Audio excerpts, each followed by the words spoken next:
Hi, my name is Max Olmsted, and I'm the pastor of the Dover Church.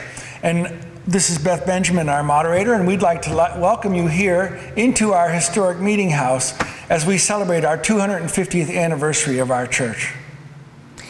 This is 2012, and we've spent a lot of time this year reflecting back on our history, starting with 1762, and looking at what has happened in the church over this time period. This program that we've put together really reflects the last 50 years of the church and what are the changes that have happened. So we've asked some of our long-term members to reflect back on what they've experienced here at the church since 1962, when we celebrated our 200th anniversary. As you can see on the board behind me, I'm actually the 40th pastor of the church, starting with Benjamin Carroll in 1762. 40th following one lineage. The church split for a while, a period of 100 years between 1838 and 1938. And a lot has happened in our 250 years, from pre-revolutionary times to the Revolutionary War, the War of 1812, the coming of industrialization. When we started, we were a frontier town, and now we are a suburb of Boston. The move west, where the rest of the country was settled, modernization, the Second World War. When we were reading documents from the 1962 celebration, they asked us questions like, so did we get to the moon? Who won the Cold War? And we've been thinking about these things looking forward. And I think our best answer about where we will be in our 300th year will be sort of where we have always been, a place where we hear a word of hope for the people in this place in our time. And so we're confident by God's grace that you viewers in 2062 will have something to say about us.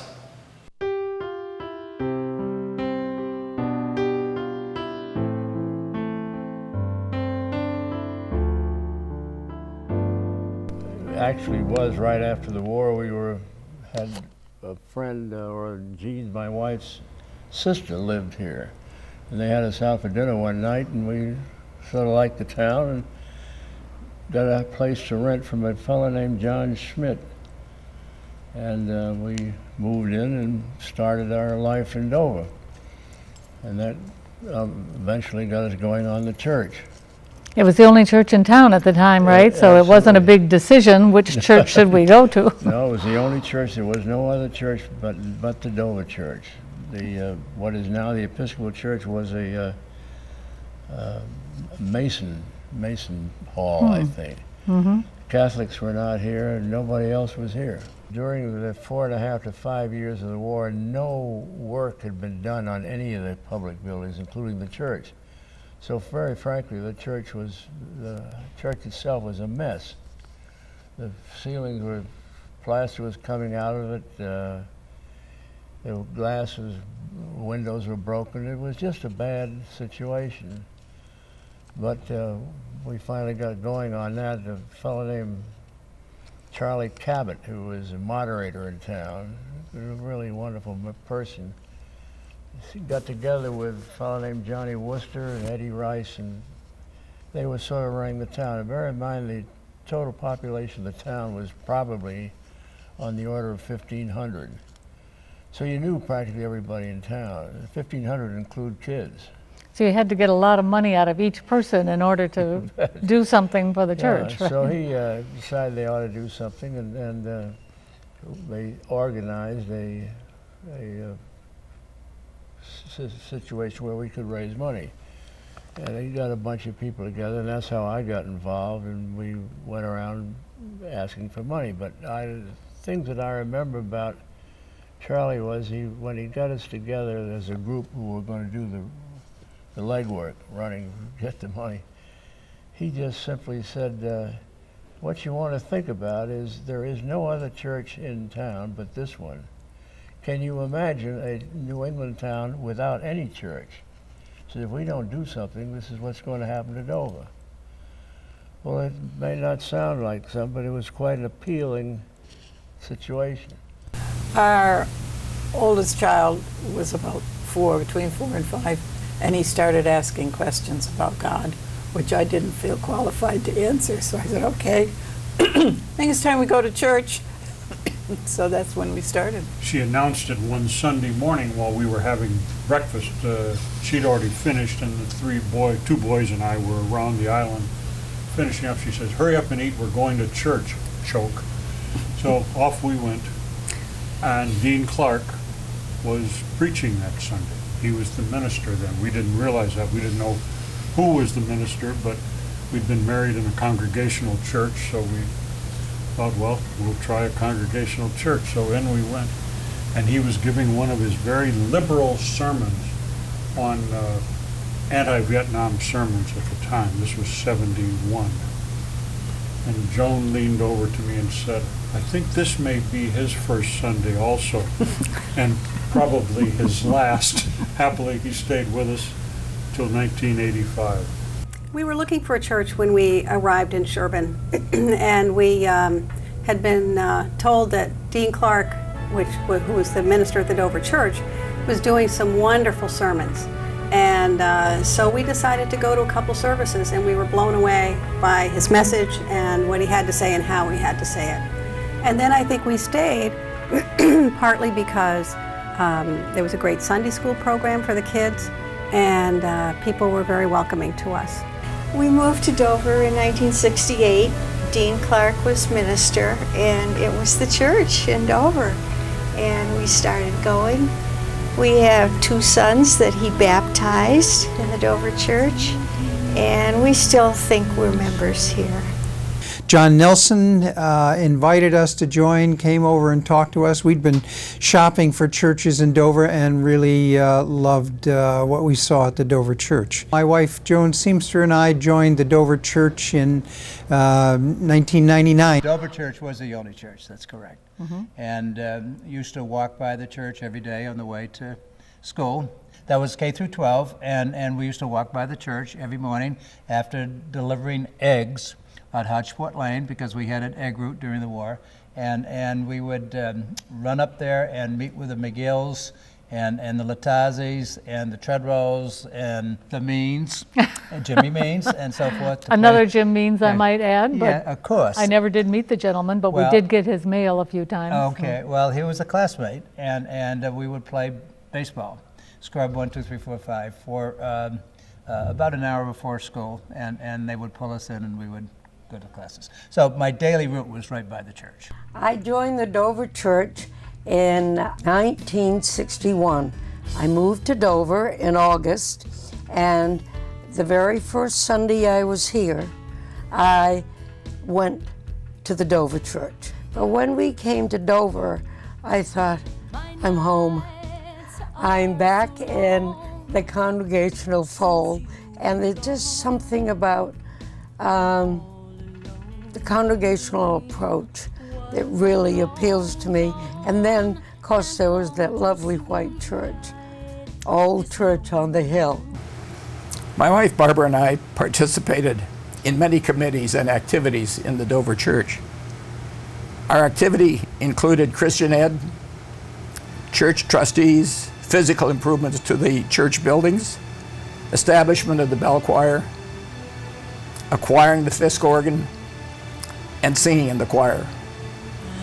Music of the church is close to my heart, both instrumental and vocal.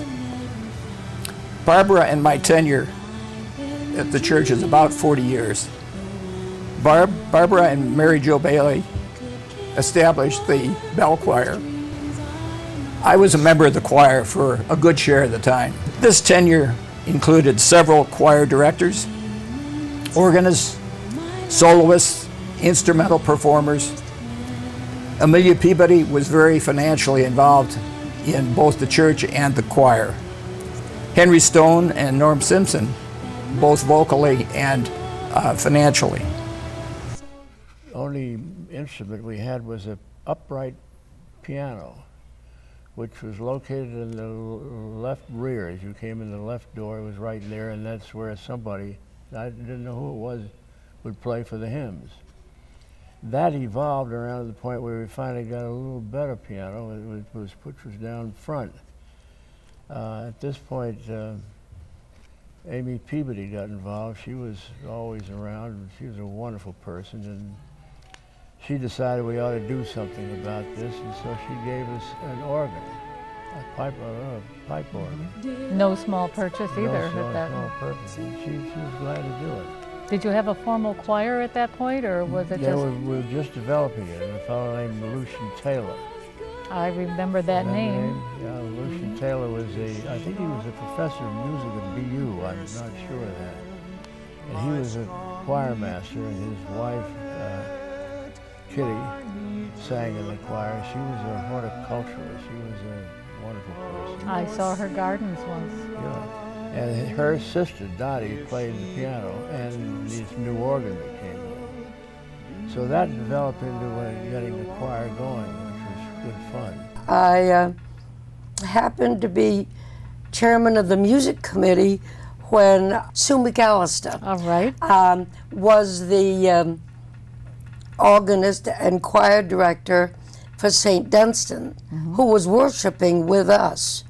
And she was offered the position, and we had a search committee, and I told all the interviewees that one of the things that they had to agree to was take me in the choir, because I had tried out for the college choir and was rejected. I wanted to be in, and I said, you have to take me in the choir. Camaraderie within the choir is a significant aspect of being in the choir. Belonging to the choir, learning music, listening to your person next to you, performing on Sunday morning, in concert, or other special performance. I think you have some inside information about the organ that we now have. We were both on the committee to choose a new organ when the church expanded, and we the original organ was given by Amelia Peabody to her country church in Dover, and the church kind of outgrew it, and we first of all went around to different churches in the area. I remember we looked at the organ at one church in Lincoln, and do you remember where else we went? Belmont, I think. And we decided on this organ company called Fisk, C.B. Fisk Organ Company, which is in Gloucester, Massachusetts. And we decided to have them make our organ. And when they did, we went up one day, a group of us, to watch it being made, which was really fun. That is very cool, very exciting. Then it took quite a long time to have it manufactured there. Then they put it on a moving truck and brought it to church. In pieces? In pieces. Yeah. And the members of the congregation were all there one Sunday after church, and we unloaded this truck. And the people from Fisk were there to tell us where to put each piece, the pipes and the pedals and all. It was amazing to see everybody that say, well, you're carrying a low B flat, and you're carrying a high G, little pieces of the church.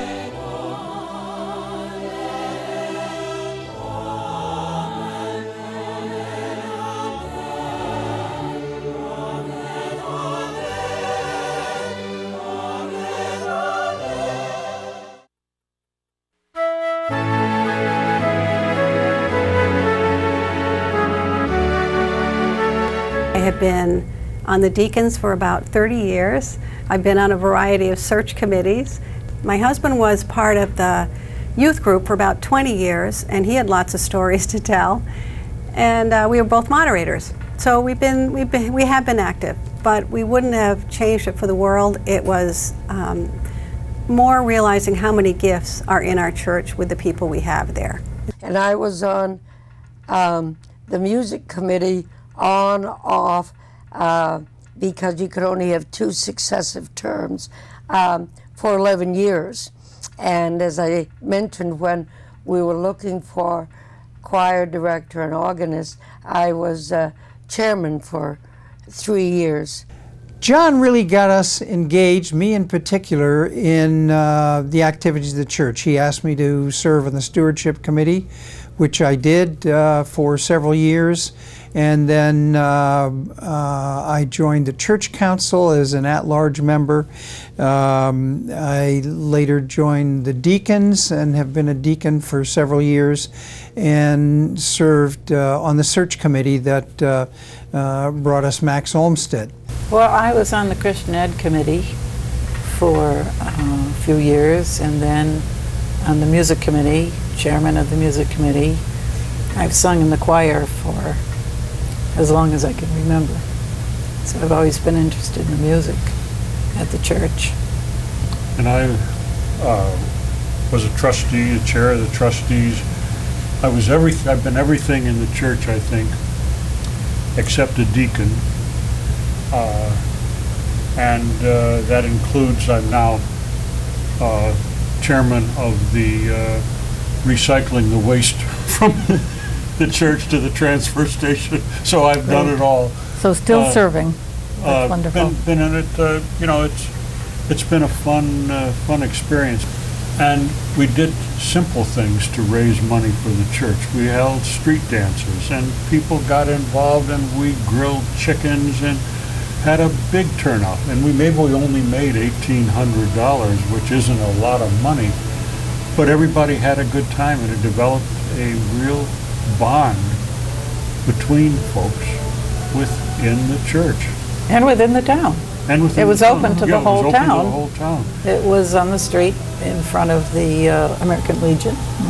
And no, it was different then.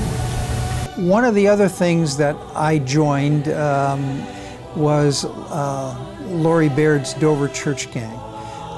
Lori is a woman who's wheelchair bound, and she needs a way to get to church and from church. And I was asked by one of the members who was leading the group at the time, Kurt Anderson, if I would be willing to participate. And I said sure, and have been driving Lori for several years. When Kurt moved away, I took over the scheduling and so forth, and it's been a very gratifying experience. It really is a wonderful opportunity to engage with Lori, to be helpful to a member of our congregation who is grateful for that help and grateful for the chance to be with her friends, and that's a very happy thing for all of us. Sally Shoemaker and I put together the wedding and the funeral committee, which is a group of about 8 or 10 of us that are at every wedding and every funeral that happens at the church. And our way of helping is to sort of be in the background to assist that family or anybody who's attending those services in any way we can.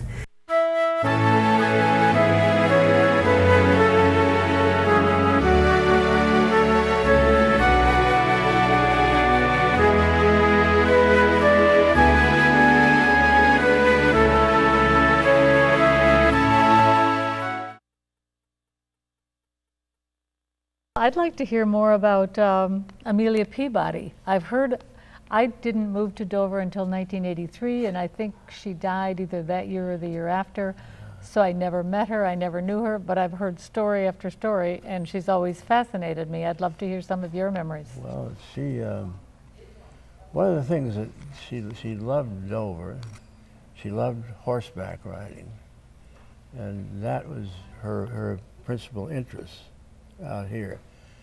What people don't probably realize is, as a selectman, I learned this, that she volunteered her crew up at the Powysset Farm to do the plowing on that area of town, winter plowing, relieving the town of the burden of doing that. So she gave that. That's the type of thing she did. She just did things for other people all the time. Bill Gow was a very special friend of mine. He had charge of art in the Wellesley High School and Wellesley schools, and I was the director of music there for many years, and Bill and I worked together probably for 20 years, and I was so happy to see when we went to Dover that he had started a youth group. Bill built that youth group up, and everybody in all the other towns wanted to join it, and he was so great with the kids, and they came from everywhere and just adored him. And we were so unhappy when we learned that he had cancer and he had a serious problem. And I remember, and the children remember, when he had Children's Day at the church, and all the balloons outside and the colorful things that he put on the walls with the students inside the church. And he was just a magnificent person to get the church youth group going, which was a model for all the other towns, and everybody raved about it. In 1974, we had a family come to the church from Pittsburgh, Judy McCullough and her husband and 4 or 5 children. And she had been studying for the ministry in Pittsburgh and immediately got involved with the Christian Ed program, and then became chairman of the Christian Ed committee, and then she became the Christian Ed director. And she had an incredible gift for working with children. She was like a Pied Piper. And is that when the youth program became that's when famous the youth for all of it? program blossomed.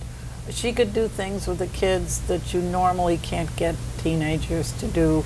And our organist at that time was Sue McAllister, and the two of them worked really well together. They put on several musical programs in the church that involved the kids and adults, and you know, she would say to some of the teenagers in the high school youth group, "I want you to play such and such in this," and you know, they would do it. They'd do it. They'd do it.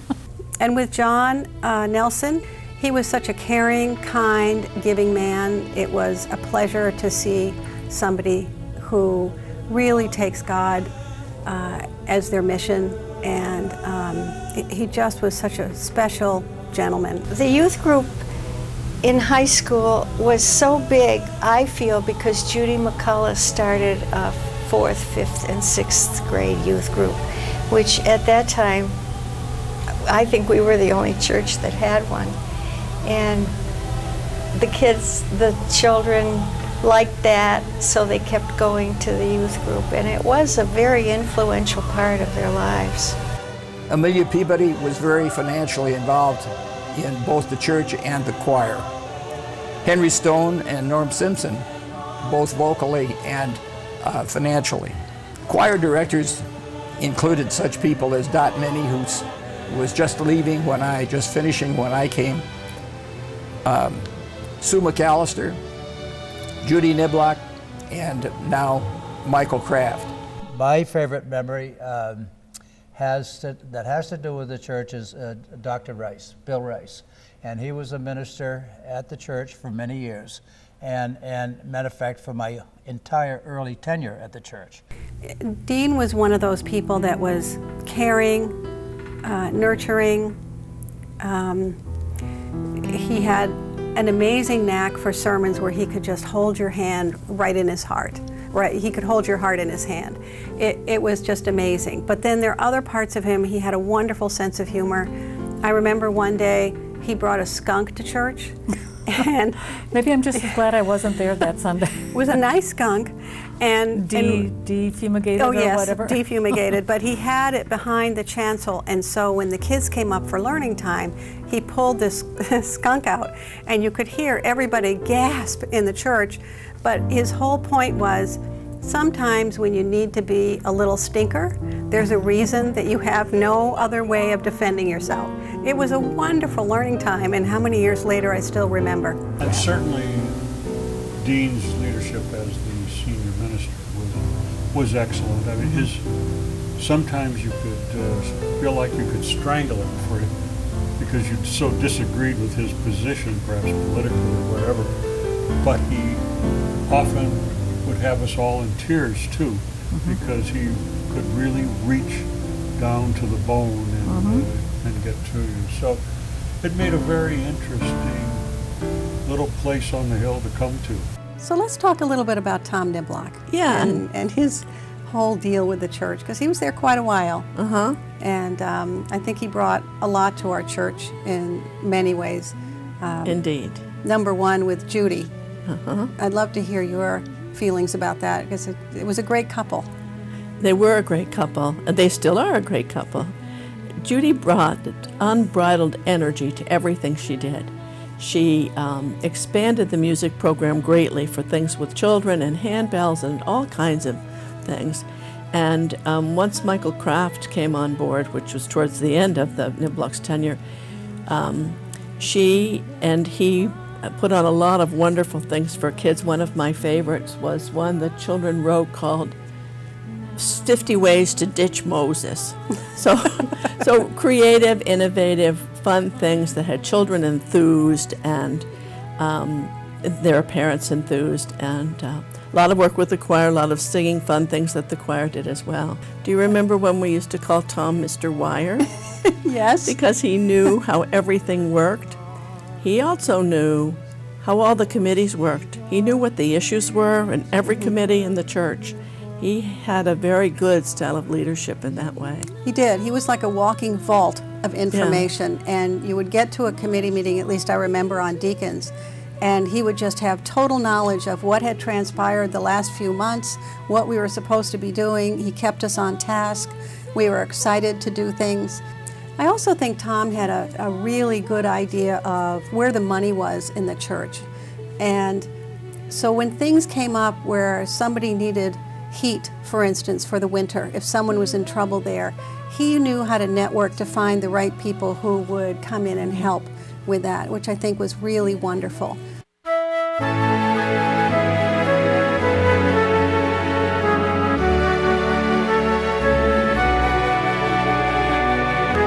This is Kraft Hall, dedicated in 1970, finished building in 1956. As you can see, we are refreshing the paint and a few other things.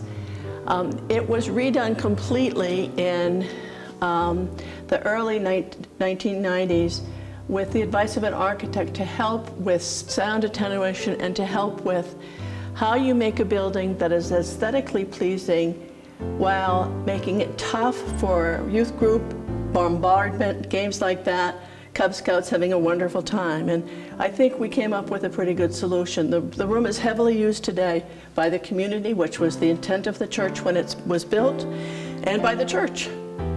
This is a Sunday school room that was built for the older children to have a casual place where they could loll a little bit, even lie on the floor on pillows. And it also doubles as a meeting room, which is a very good thing. Meeting space is tight sometimes in the church. This connecting wing was conceived in 1984. Building commenced in 85. In fact, groundbreaking was the final day of Dean Clark's 21-year service to this church. It connects the sanctuary to the existing buildings here in Kraft Hall and was a godsend because it meant you didn't have to go in the rain. It also added, as you can see as we go down the hall, offices for staff.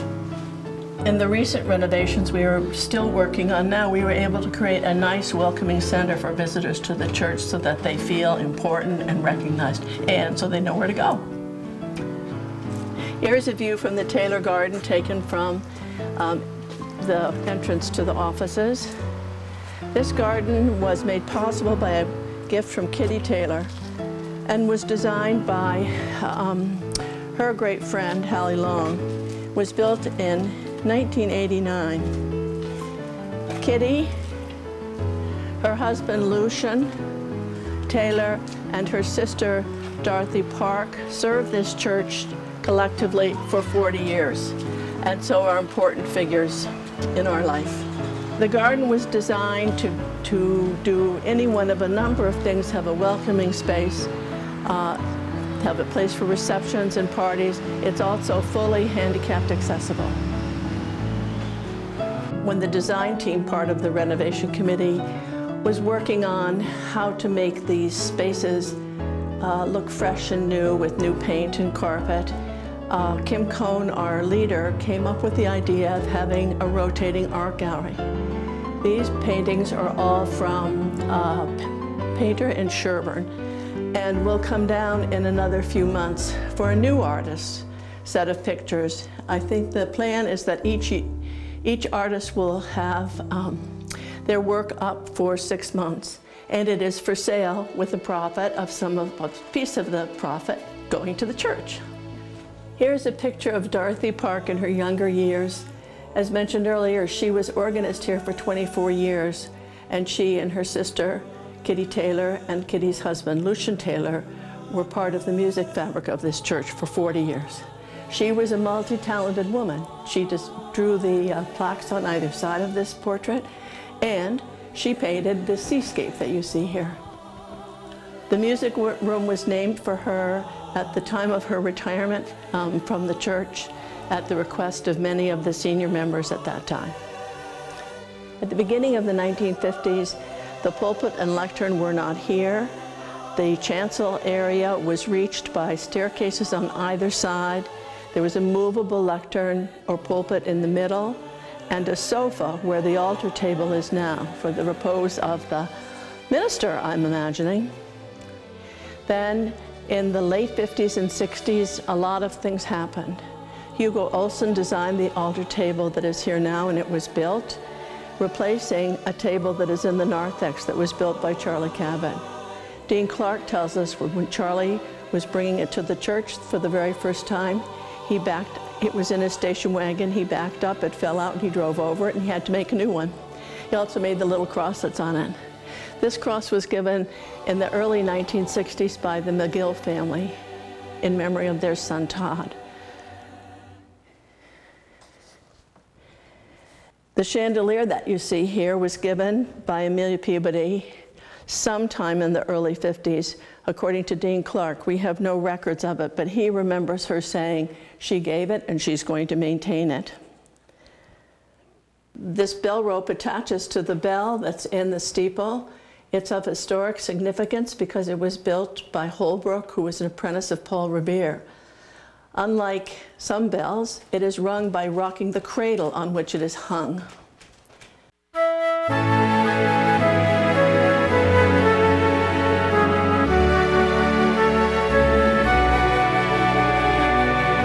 On behalf of the members of the Dover Church, we want to thank you for watching this program. We hope that you enjoyed it, this little foray into the history of our church, because we believe that it's important to know your story.